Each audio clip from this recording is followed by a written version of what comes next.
ಆ ನೀರನ್ನ ಏನಾದರೂ ತಿರುಗಿಸ್ಕೊಂಡಿದ್ದೆ ಆದರೆ ಪಾಕಿಸ್ತಾನಕ್ಕೆ ನೀರಿಲ್ದಂಗೆ ಆಗೋಗ್ಬಿಡುತ್ತೆ. ಪ್ರಧಾನಮಂತ್ರಿಯಾಗಿ ಯಾಕೆ ಆದಂತ ನರೇಂದ್ರ ಮೋದಿಯವರು ಪಾಕಿಸ್ತಾನದ ವಿರುದ್ಧ ಜಲ ಸಮರ ಸಾರ್ಬಿಟ್ರು. ಅಲ್ಲಿ ಸ್ಟಾರ್ಟ್ ಆಯ್ತು ಅಂದ್ರೆ ಭಾರತದ ಪರವಾಗಿ ನಿಲ್ತಕ್ಕಂಥ ರಾಷ್ಟ್ರಗಳು ಒಂದು ಕಡೆ, ಪಾಕಿಸ್ತಾನಕ್ಕೆ ಸಪೋರ್ಟ್ ಮಾಡೋ ರಾಷ್ಟ್ರಗಳು ಒಂದು ಕಡೆ ನಿಂತ್ಕೊಂಡಾಗ ಇದು ಅತಿ ಶೀಘ್ರದಲ್ಲಿ 3ನೇ ಮಹಾಯುದ್ಧಕ್ಕೆ ನಾಂದಿ ಆಗ್ತಕ್ಕಂಥ ಎಲ್ಲಾ ಸಾಧ್ಯತೆಗಳು ಇದೆ. ಜಮ್ಮು ಕಾಶ್ಮೀರದಲ್ಲಿ ಹುಟ್ಟತಕ್ಕಂಥ ರಾವಿ, ಬಿಯಾಸ್, ಸತ್ಲೇಜ್, ಸಿಂಧ್, ಚೀನಾಬ್, ಝೀಲಂ ಅಂತಕ್ಕಂಥ 6 ನದಿಗಳಲ್ಲಿ ರಾವಿ, ಬಿಯಾಸ್, ಸತ್ಲೇಜ್ ನೀರನ್ನ ಭಾರತ ಬಳಸ್ಕೋಬೇಕು. ಸಿಂಧ್, ಚೀನಾಬ್, ಝೀಲಂ ನದಿಗಳನ್ನ ಪಾಕಿಸ್ತಾನ ಬಳಸ್ಕೊಳ್ಬೇಕು ಅಂತ ಒಪ್ಪಂದ ಆಗಿದೆ.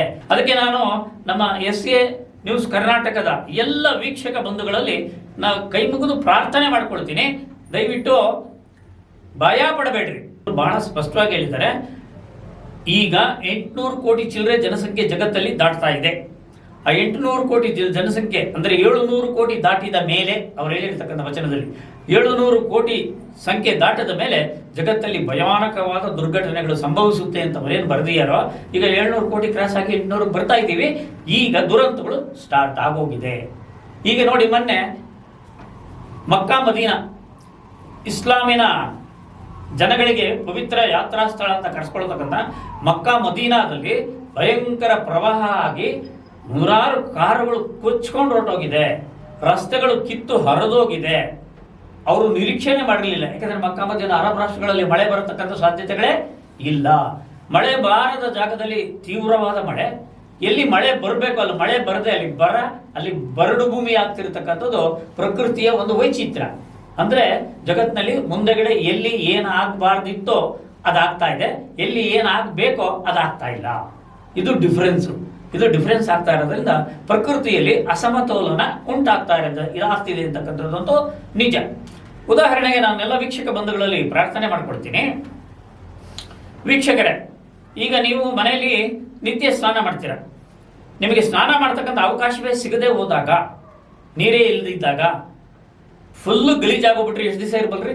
1 ವಾರ, 10 ದಿವಸ, 15 ದಿನ, 1 ತಿಂಗಳು ಸ್ನಾನ ಮಾಡದೆ ಇದ್ರೆ ಯಾವಾಗ ಬಿಟ್ರೆ ಸಾಕಪ್ಪ ಹೋಗಿ ಸ್ನಾನ ಮಾಡ್ಕೊಂಡ್ಬಿಡೋಣ ಅಂತ ನಿಮ್ಗೆ ಹೆಂಗ್ ಬಂದ್ಬಿಡುತ್ತೋ ಹಂಗೆ ಪ್ರಕೃತಿ ಮಾತೆಯನ್ನ ಹಾಳು ಮಾಡಿ ಇಟ್ಟುಬಿಟ್ಟಿದೀವಿ. ಪ್ರಕೃತಿ ಮಾತೆಯ ದೇಹವನ್ನ ಗಲೀಜು ಮಾಡಿಬಿಟ್ಟಿದೀವಿ, ತುಳಿದಾಡಿದ್ದೀವಿ, ಓಡಾಡಿದ್ದೀವಿ, ಕೆರೆದಿದ್ದೀವಿ, ಇದು ಮಾಡಿದ್ದೀವಿ, ಉಗ್ದಿದ್ದೀವಿ, ಎಲ್ಲ ಇದು ಅನಾಚಾರ, ಅತ್ಯಾಚಾರ, ಅನಾಚಾರ ಎಲ್ಲ ಮಾಡಾಕ್ಬಿಟ್ಟಿದ್ದೀವಿ ಪ್ರಕೃತಿ ಮಾತೆಯ ಮೇಲೆ. ಆ ಪ್ರಕೃತಿ ಮಾತೆಗೆ ಅನ್ಸಿದೆ, ನಾನು ತುಂಬಾ ಗಲೀಜಾಗೋಗ್ಬಿಟ್ಟಿದ್ದೀನಿ, ನಾನು ಬಚ್ಚಲ ಮನೆಗೆ ಹೋಗಿ ಫಸ್ಟ್ ಸ್ನಾನ ಮಾಡಬೇಕು ಅಂತ ಸ್ನಾನಕ್ಕೆ ಇಳಿದ್ರೆ ಆ ಯಮ್ಮ ತಲೆ ಮೇಲೆ ನೀರು ಇಟ್ಕೊಂಡು ಮೈಯೆಲ್ಲ ತೊಳೆದ್ರೆ ಕೊಳೆ ಉದುರೋಗ್ತದೆ. ಆ ಯಮ್ಮ ಚೆನ್ನಾಗಾಗ್ತದೆ. ಆ ಕೊಳೆನೇ ನಾವು. ಇದನ್ನ ನಾಗರಿಕರು ಅರ್ಥ ಮಾಡಿಕೊಂಡು ಪ್ರಕೃತಿ ಪರಿಸರವನ್ನ ಕಾಪಾಡದೆ ಹೋದ್ರೆ ದುರಂತಗಳು ಬಹಳ ದೂರ ಇಲ್ಲ. 25-26ನೇ ಇಸ್ವಿಯಷ್ಟೊತ್ತಿಗೆ ಭಾರೀ ದುರಂತಗಳನ್ನ ನಾವು ನೋಡ್ತೀವಿ.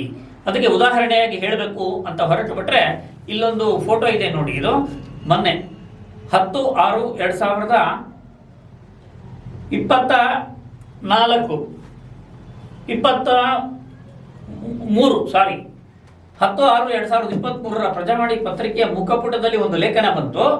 ಆ ಲೇಖನದಲ್ಲಿ ಏನ್ ಬರೆದಿದ್ದಾರೆ ಅಂತಂದ್ರೆ, ಹಗಲೊತ್ತಲ್ಲಿ ನಮಗೆ ಕಾಣಿಸ್ತಕ್ಕಂಥ ನಕ್ಷತ್ರ ಸೂರ್ಯ. ಅಂದ್ರೆ ಆಕಾಶದಲ್ಲಿ ನಕ್ಷತ್ರಗಳು ಇಲ್ವಾ? ಇದೆ. ಹಗಲೊತ್ತಲ್ಲಿ ಕಾಣೋದು ಪ್ರಖರಮಾನವಾಗಿ ಪ್ರಕಾಶವಾಗಿ ಕಾಣತಕ್ಕಂಥ ಏಕೈಕ ನಕ್ಷತ್ರ ಅದು ಸೂರ್ಯ. ಬೇರೆ ನಕ್ಷತ್ರಗಳು ಇದ್ರೂ ಅದು ಕಾಣಲ್ಲ. ಯಾಕೆಂದ್ರೆ ಆ ನಕ್ಷತ್ರಗಳು ಕಾಣದಂಗೆ ಈ ಬೆಳಕು ಮುಚ್ಚಿಬಿಟ್ಟಿರ್ತದೆ. ಅದೇ ರಾತ್ರಿ ಹೊತ್ತು ನೋಡ್ರಿ, ಕೋಟ್ಯಾನುಕೋಟಿ ನಕ್ಷತ್ರಗಳು ಕಾಣ್ತವೆ.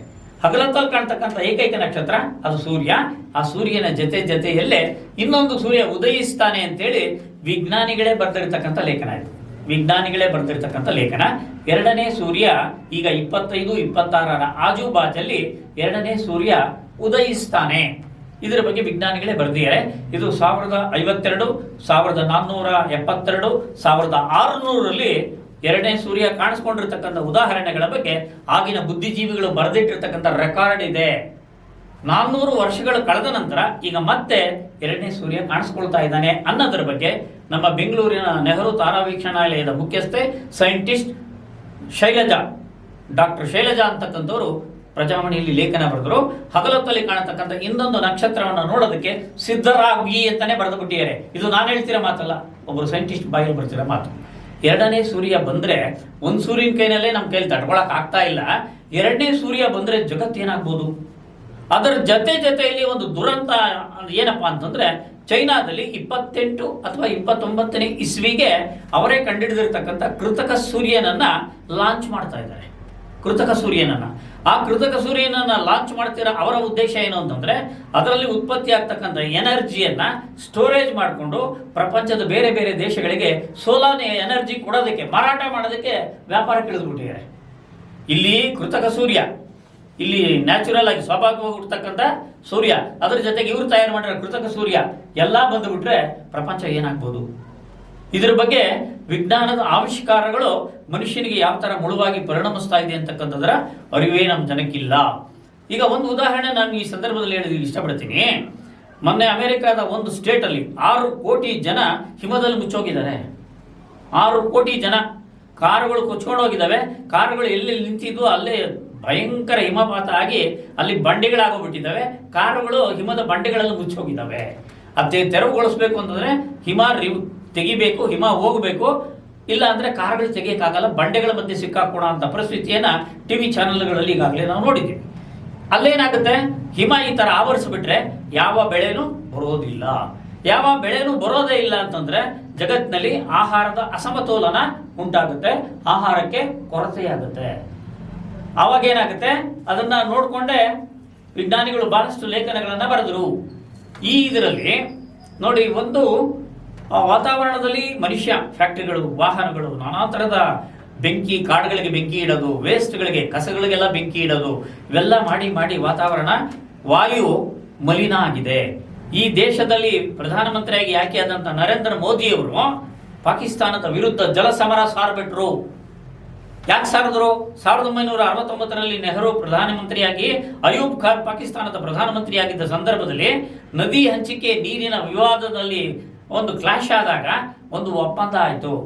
ಆ ಒಪ್ಪಂದ ಅಯೂಬ್ ಖಾನ್ ಮತ್ತೆ ನೆಹರು ಮಧ್ಯೆ ಆದಂತಹ ಒಪ್ಪಂದಕ್ಕೆ ಜಗತ್ತಿನ 8 ದೇಶಗಳ ಜನ, ಅಂದ್ರೆ ಆ ಒಂದು ಅಧಿಕಾರದಲ್ಲಿ ಇರತಕ್ಕಂಥ ಪ್ರಧಾನಿಗಳು ಮತ್ತೊಬ್ಬರು ಸಾಕ್ಷಿ ಹಾಕಿದ್ದಾರೆ, ಸಿಗ್ನೇಚರ್ ಹಾಕಿದ್ದಾರೆ. 8 ಪ್ರಬಲ ರಾಷ್ಟ್ರಗಳು. ಅದರಲ್ಲಿ ಏನ್ ಹೇಳಿದ್ದಾರೆ ಅಂದ್ರೆ, ಜಮ್ಮು ಕಾಶ್ಮೀರದಲ್ಲಿ ಹುಟ್ಟತಕ್ಕಂಥ ರಾವಿ, ಬಿಯಾಸ್, ಸತ್ಲೇಜ್, ಸಿಂಧ್, ಚೀನಾಬ್, ಝೀಲಂ ಅಂತಕ್ಕಂಥ 6 ನದಿಗಳಲ್ಲಿ ರಾವಿ, ಬಿಯಾಸ್, ಸತ್ಲೇಜ್ ನೀರನ್ನ ಭಾರತ ಬಳಸ್ಕೋಬೇಕು, ಸಿಂಧ್, ಚೀನಾಬ್, ಝೀಲಂ ನದಿಗಳನ್ನ ಪಾಕಿಸ್ತಾನ ಬಳಸ್ಕೊಳ್ಬೇಕು ಅಂತ ಒಪ್ಪಂದ ಆಗಿದೆ. 8 ದೇಶಗಳು ಸಾಕ್ಷಿ ಹಾಕಿದ್ದಾರೆ. ಅದರ ಆಧಾರದ ಮೇಲೆ ಪ್ರಧಾನಿಯವರು ಏನ್ ಮಾಡಿದ್ರು, ಆ 3 ನದಿಗಳ ನೀರನ್ನ ನಾನು ಪಂಜಾಬ್ಗೋ, ಚಂಡೀಗಢಕ್ಕೋ ಎಲ್ಲರ ಕಡೆ ತಿರುಗಿಸ್ಕೊಂಡು ಡ್ಯಾಮ್ ಕಟ್ಟಿ ಆ ನೀರನ್ನ ಭಾರತೀಯರಿಗೆ ಕೊಡ್ತೀನಿ ಅಂತ ಹೇಳಿದ್ರು. ಅದು ಹೇಳಿರ್ತಕ್ಕಂಥದ್ದು ಏನು ತಪ್ಪಿಲ್ಲ, ನಮ್ಮ ಹಕ್ಕನ್ನ ಕೇಳೋಂತ ಕೆಲಸ ಮಾಡಿದ್ದಾರೆ. ಆ ನೀರನ್ನ ಏನಾದರೂ ತಿರುಗಿಸ್ಕೊಂಡಿದ್ದೆ ಆದರೆ ಪಾಕಿಸ್ತಾನಕ್ಕೆ ನೀರಿಲ್ದಂಗೆ ಆಗೋಗ್ಬಿಡುತ್ತೆ. ಅವಾಗ ಏನಾಗುತ್ತೆ, ಪಾಕಿಸ್ತಾನ ವರ್ಸಸ್ ಇಂಡಿಯಾ ಯುದ್ಧ ಸ್ಟಾರ್ಟ್ ಆಗುತ್ತೆ. ಅಲ್ಲಿ ಸ್ಟಾರ್ಟ್ ಆಯ್ತು ಅಂದ್ರೆ ಭಾರತದ ಪರವಾಗಿ ನಿಲ್ತಕ್ಕಂಥ ರಾಷ್ಟ್ರಗಳು ಒಂದು ಕಡೆ, ಪಾಕಿಸ್ತಾನಕ್ಕೆ ಸಪೋರ್ಟ್ ಮಾಡೋ ರಾಷ್ಟ್ರಗಳು ಒಂದು ಕಡೆ ನಿಂತ್ಕೊಂಡಾಗ ಇದು ಅತಿ ಶೀಘ್ರದಲ್ಲಿ 3ನೇ ಮಹಾಯುದ್ಧಕ್ಕೆ ನಾಂದಿ ಆಗ್ತಕ್ಕಂಥ ಎಲ್ಲಾ ಸಾಧ್ಯತೆಗಳು ಇದೆ.